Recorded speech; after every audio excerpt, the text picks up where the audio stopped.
Hey, what's on my mind? So last time I was in New York visiting family, I saw in a building spray painted, "No pride for some of us without liberation for all of us." So those words were spoken by the one, the only Marsha P. Johnson, the foremother of the LGBTQ plus rights movement. For years, I never really stopped to internalize Marsha's message.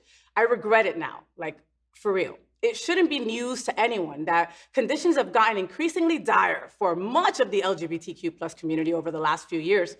Back in February, Texas Governor Greg Abbott directed state agencies to investigate gender-affirming care for trans youth as child abuse. Also this year in Ohio, an amendment to a bill was proposed to allow more or less anyone to question and demand proof of a student athlete's gender. Ugh. While just recently, 31 members of a white supremacist group were arrested in a U-Haul packed with riot gear on their way to a pride event in Idaho. So let's be clear on one point. Despite the advances made with gay marriage and adoption over the past decade, trans people, and particularly trans people of color, have warned the larger LGBTQ plus community about all of this crap for years, almost prophesizing that rampant transphobia would end up spilling over into general homophobia if allowed. If it allowed to remain unchecked. And as a white presenting femme, Latina, cisgender lesbian, the fact that I'm suddenly less comfortable attending a drag show or holding my Cuban's hand in public feels like ridiculous ignorance. Things have more or less always been this bad for our community, just maybe not for me.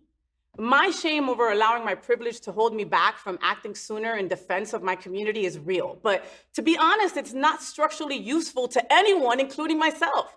I learned only a few years ago that the best way to reckon with white presenting guilt is to simply shut up, educate yourself to the best of your ability, and materially support the people and organizations fighting for the rights of marginalized people everywhere. All that said, there's still pride to deal with. June is supposed to be a month devoted to the survival and joy of the LGBTQ plus community. But ever since I started attending pride celebrations as a newly out baby femme in my early 20s, my focus has always been on the joy of it all, partying and sweating it up. And, I sang and I cried from sheer joy at the San Francisco Dyke March, tossed back a bunch of alcohol and got into a lot of trouble. Yeah, professionally and personally. But fast forward to now, I can't help but be angry when trying to understand the ongoing ever-climbing profit margin of rainbow capitalism, while my community is still being harassed, targeted, and hunted down. Oh, so queer and trans people are good enough to make money off all June long, but not good enough to be protected at any level of government. Maybe it's okay to let anger and discomfort overwhelm me during Pride, though. After all, this month was never intended to be comfortable. The first Pride was a riot, after all, and the legacy of AIDS activist Larry Kramer looms big, reminding those of us queer folk who enjoy a bit of ease and comfort to keep fighting, keep pushing the barriers, keep shouting, keep making ourselves heard on behalf of those who do not.